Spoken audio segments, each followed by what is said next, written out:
There's one compound that makes doctors visibly uncomfortable. Not insulin, not statins, not antidepressants, oral estradiol. And the fear is very little to do with science and everything to do with history. If you've ever been told oral estrogen causes blood clots, it's bad for your heart. We should use only patches. Oral estradiol is dangerous. You aren't told the whole story. This video is for informational purposes only. It's not medical advice. Please talk with a qualified practitioner before starting or changing anything. The fear of oral estrogen does not come from estradiol. It comes from Premarin. Premarin is not estradiol. It never was. It's a mixture of conjugated equine estrogens from pregnant horse urine with completely different metabolic effects. Yet for decades, medicine made one massive mistake. It treated all estrogen as if it were Premarin. That error still shapes prescribing today. Premarin has non-human estrogen metabolites, strongly stimulates clotting factors, increases inflammatory markers, raises triglycerides, alters plaque stability, whereas estradiol is bioidentical. It matches human receptor signaling. It improves endothelial function. It lowers insulin resistance. It stabilizes plaque rather than rupturing it. Conflating these two is like confusing gasoline with water because they're both liquids. Let's address the biggest fear head on. Oral estradiol causes blood clots. Show me the study. Because when you look at randomized controlled trials using oral estradiol, you do not see increased venous thromboembolism, increased stroke, increased myocardial infarction. In fact, in long-term studies of oral estradiol, there was reduced cardiovascular mortality, reduced stroke risk, reduced all-cause mortality. The clot risk data overwhelmingly comes from synthetic estrogens and Premarin, not estradiol. This is the part doctors are taught to avoid. Oral estradiol passes through the liver first.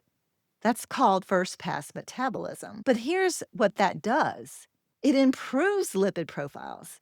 It increases HDL, the good cholesterol. It lowers LDL, the bad cholesterol. It improves ApoB and lipoproteins, the bad cholesterols. It enhances insulin sensitivity, reduces inflammatory markers, and avoiding the liver avoids these benefits. Transdermal estradiol has its place, but it does not deliver the same metabolic protection. So why does the fear remain? Because medical training lags decades behind data. Lawsuits created risk avoidance medicine. Guidelines oversimplified estrogen into a single category. And confirmation bias keeps reporting the same warnings.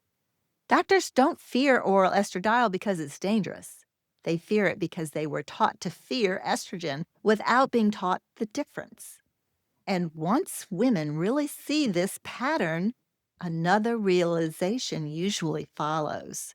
If doctors were taught to fear estradiol without understanding the data, what other hormones were we warned about for the same reason? Testosterone is a big one. That's why I created something called the Testosterone Truth File, because testosterone in women has been buried under the same fear-based narrative that it's masculinizing, that it's dangerous, that women don't really need it. None of that holds up when you look at physiology. Testosterone isn't about turning women into men. It's about muscle preservation, bone strength, energy, libido, cognitive resilience. And like estradiol, the problem isn't excess, it's deficiency. If estrogen fear made you question everything, the Testosterone Truth File will help you connect the next dot. It's linked below. Now, back to estradiol. Because once you understand why estradiol was feared, you can finally separate history from evidence. Let's be precise. Oral estradiol is not for everyone.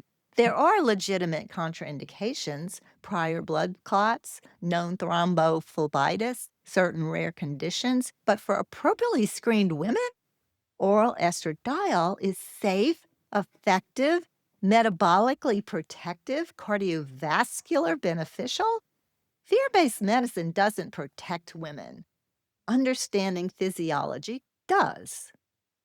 If this helped clarify what you've been warned about, please subscribe to the channel because good medicine doesn't avoid what works. It understands why it works. In the next video on the screen, I'll explain why Europe embraced estradiol decades ago and why outcomes are better when fear doesn't drive policy.